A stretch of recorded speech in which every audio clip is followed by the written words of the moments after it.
Bonjour. Le laboratoire de la contre-performance est heureux de pouvoir présenter aujourd'hui le résultat de ses recherches, théoriques et empiriques, portant sur la notion de cabaret conceptuel, ayant abouti en particulier à la réalisation d'un multiple. Mais avant de dévoiler l'objet, une mise en perspective s'avère nécessaire, pour saisir les enjeux de la transmission et de l'activation de ce kit cabaret conceptuel. Face au scandale actuel de filles, élevées en batterie, dans des conditions indignes et dégradantes, où les corps sont mesurés, pesés, surveillés et punis, le laboratoire de la contre-performance a souhaité mener l'enquête, pour révéler le processus pervers qui a conduit à voir dans cette exploitation de masse, et l'uniformisation des corps, l'essence du cabaret. Comment peut-on affirmer qu'il s'agit là de cabaret? Quelle distorsion de la réalité a pu installer, dans nos imaginaires, ce lien entre l'usage outrancier de plumes et le cabaret? Plumes, dont il faut rappeler ici, qu'elles sont elles-mêmes issues de l'exploitation animale. Déplumés, plumés ou remplumés, participent de la même idéologie, visant à soumettre les corps à la consommation. Découpage et formatage, sont autant d'opérations de cette industrialisation du volatile. Cette exploitation du volatile, n'est pas nouvelle. La mode des chapeaux à plumes, au XIXe siècle, a par exemple été notoirement liée, à l'extinction de nombreuses espèces d'oiseaux d'Amérique, dont la tourte voyageuse, aux grandes dames des ornithologues. Les femmes furent alors accusées d'être responsables, par leur coquetterie, du massacre. Virginia Woolf rappela alors que ce sont les hommes qui profitent financièrement de l'industrie ornithologique, en créant le besoin de distinction, par la débauche de plumes. Dans la haute société, les femmes seraient, elles, à l'instar des oiseaux qu'elles portent, des trophées de chasse. Un phénomène similaire s'observe, dans l'industrie cosmétique, de la mode, ou encore de la chirurgie esthétique, où les femmes sont les cibles privilégiées de la logique capitaliste patriarcale. Un tableau de Manet illustre d'une autre façon l'assimilation de la femme à l'oiseau, montrant Nana, la misérable courtisane du roman de Zola, se maquillant sous les yeux d'un bourgeois consommateur, de la grue qu'elle est. Comme le signifie le détail de la tapisserie derrière elle, Nana est renvoyée à son statut subalterne de courtisane, la grue désignant vulgairement la prostituée. L'association de la femme au volatile est courante dans le langage, permettant de la déprécier, cocotte, poule, dinde, bécasse, linotte. C'est un des ressorts de la publicité, que de jouer sur cette animalisation avilissante, de vanter la consommation du corps féminin, érotisé, et ridiculisé dans le même temps, avec des sous-entendus sexuels salaces. Le féminin volatile est au menu d'une conception étroite, fondée sur des rapports de domination entre hommes et femmes, mais aussi entre humains et animaux. Comment le cabaret a-t-il pu être associé à cette idéologie? Les recherches du laboratoire de la contre-performance montrent, au contraire, que le cabaret aurait, de tout temps, été un lieu de résistance, d'expression de la différence, de la marginalité. Pourquoi cet aspect a-t-il été effacé? L'hypothèse du laboratoire de la contre-performance est que, loin d'être un simple accessoire, la plume, emblème du cabaret, serait éminemment porteuse de sens. Elle aurait un pouvoir d'action, elle porterait en elle tous les possibles d'un empouvoirment féminin. La plume, subversive par excellence, représenterait un danger potentiel, que des siècles d'obscurantisme auraient tenté de neutraliser. Il est nécessaire de remonter aux sources conceptuelles du cabaret, de revenir à ses origines méconnues, à ses traces préhumaines, à sa forme archétypale fossilisée, pour souligner ses enjeux politiques. Des traces, des empreintes du cabaret, sont présentes dès la préhistoire, en particulier l'accessoire plume, qu'on a retrouvé fossilisé. Il apparaît que la plume, couramment associée aux oiseaux, serait plus probablement l'apanage des dinosaures, autrement dit, des reptiles, inaptes au vol. L'origine volatile de la plume serait donc fortement remise en cause par ces révélations. Ne faut-il pas se méfier des apparences? Si la plume n'est pas fonctionnelle, on peut lui supposer une dimension symbolique.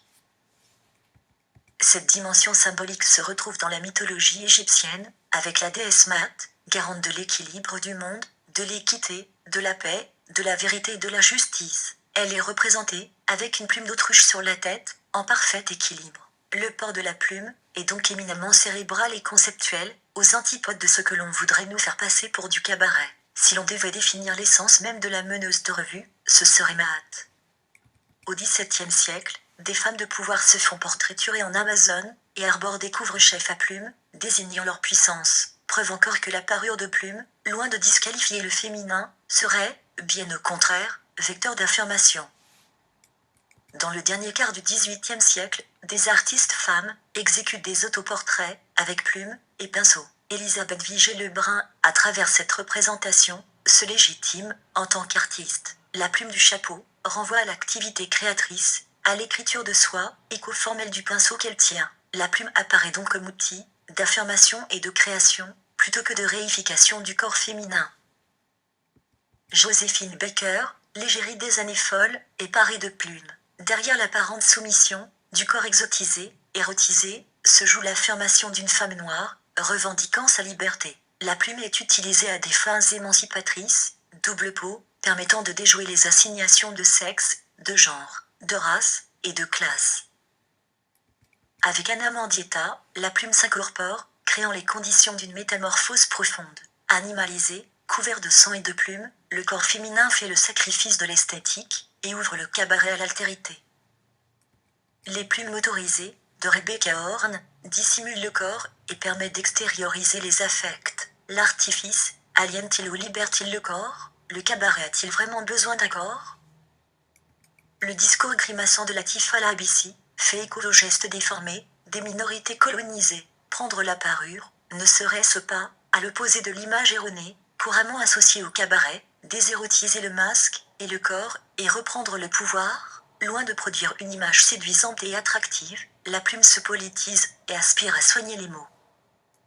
En 2018, suite à ces recherches théoriques, le laboratoire de la contre-performance a engagé des recherches expérimentales sur la notion de cabaret conceptuel à partir de l'objet plume, en particulier à l'université Paris 8. Dans le cadre des ateliers partagés du département danse, comment se faire un corps cabaret? Quel geste pourrait dessiner l'essence du cabaret? Des phrases chorégraphiques furent créées collectivement, dans l'idée d'un cabaret d'auteur, plus que d'interprète, où l'expression de subjectivités diverses serait possible, ou d'un geste connoté, mais non attendu, pourrait advenir dans le paradoxe. Après cette phase expérimentale, le laboratoire de la contre-performance a cherché à modéliser le geste plume, à travers un kit, accessible à toutes et tous, le kit cabaret conceptuel. Ce kit contiendrait l'essence du cabaret conceptuel et permettrait son incorporation. Il serait la promesse d'un geste, transmis, à transmettre, à transposer, à fictionner, à poétiser, à pérenniser, à politiser. Ce kit a nécessité une construction artistique, esthétique, une pensée collective à la croisée du geste, du mouvement et de la matière. Il est constitué d'une boîte métallique, contenant une plume orange, et un morceau de papier plié, sur lequel est inscrit le geste chorégraphique, associé à la plume. La couleur artificielle de la plume, elle a pour rappeler le caractère construit des gestes et des identités, mais aussi l'industrialisation et l'uniformisation des corps animaux et féminins. Le laboratoire de la contre-performance souligne ainsi que la résistance implique une prise de conscience de la soumission. La notation du geste a nécessité plusieurs heures d'observation, de reproduction et de réflexion pour en faire une retranscription fidèle au code de notation Laban, et ceci grâce à une notatrice formée au CNSMDP, Garance Bréauda. La cinétographie labanienne est un système de notation adapté à la danse, créé afin de conserver les mouvements au sein de partitions chorégraphiques déposées. La chorégraphie du laboratoire de la contre-performance est désormais transmissible à la postérité et à toute personne qui voudrait se l'approprier corporellement pour la reproduire. On comprend, à la lecture de la partition, que ce geste avec plume a été conçu pour s'activer sur la parole femme. Là encore, il s'agit, pour le laboratoire de la contre-performance, de questionner la réduction, au seul vocable femme, de féminité plurielle. Une vidéo tutoriel a été réalisée, afin de permettre aux personnes, peu familières de la cinétographie labanienne, de saisir la qualité du geste.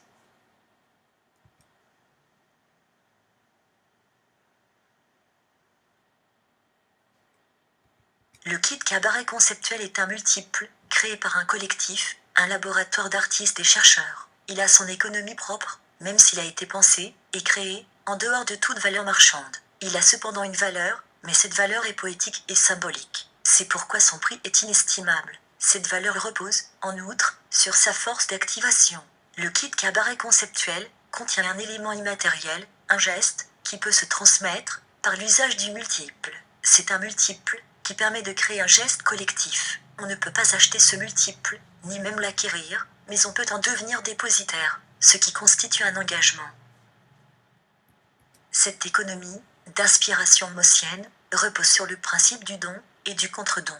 Dans de nombreuses sociétés, le don forme un engagement à rendre ce qui a été offert, Une dette implicite, qui incite l'acquéreur à rendre moins à hauteur, et souvent au-delà, de la valeur initiale de l'objet reçu. Une figure mythologique, emblématique, illustre cette philosophie du don. C'est celle des trois grâces, que Sénèque, au 1er siècle de notre ère, a vue comme une métaphore de la libéralité, donner, recevoir, rendre. Imaginons un instant, en place des pommes d'or, des kits cabaret conceptuels, et songeons, ensemble, à la portée de ce geste collectif, de transmission.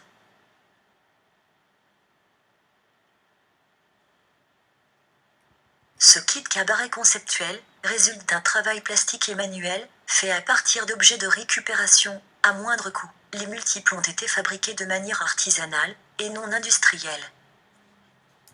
12 exemplaires ont à ce jour été réalisés à partir d'un prototype. Ils ne sont pas numérotés, et leur nombre est amené à varier, la valeur de ce multiple ne dépendant pas du nombre d'exemplaires mis en circulation. La rareté de ce multiple ne repose pas sur l'exclusivité, mais au contraire, sur son potentiel de partage. Comment, alors, devenir dépositaire de ce geste collectif? Comment recevoir ce multiple? Un contrat de dépôt, en 2 exemplaires, lie le laboratoire de la contre-performance, détenteur physique et moral du kit cabaret conceptuel, à toute personne désirant en devenir dépositaire, et ce dans son ensemble, contenant, contenu, et activation. Ce contrat fixe les obligations du dépositaire, à l'égard du multiple confié. Il fixe également les règles d'utilisation du kit cabaret conceptuel. Il scelle, en quelque sorte, l'engagement réciproque, à donner. Le laboratoire de la contre-performance vous remercie pour votre attention, et se tient désormais à votre disposition, pour contractualiser les dépôts, du kit cabaret conceptuel.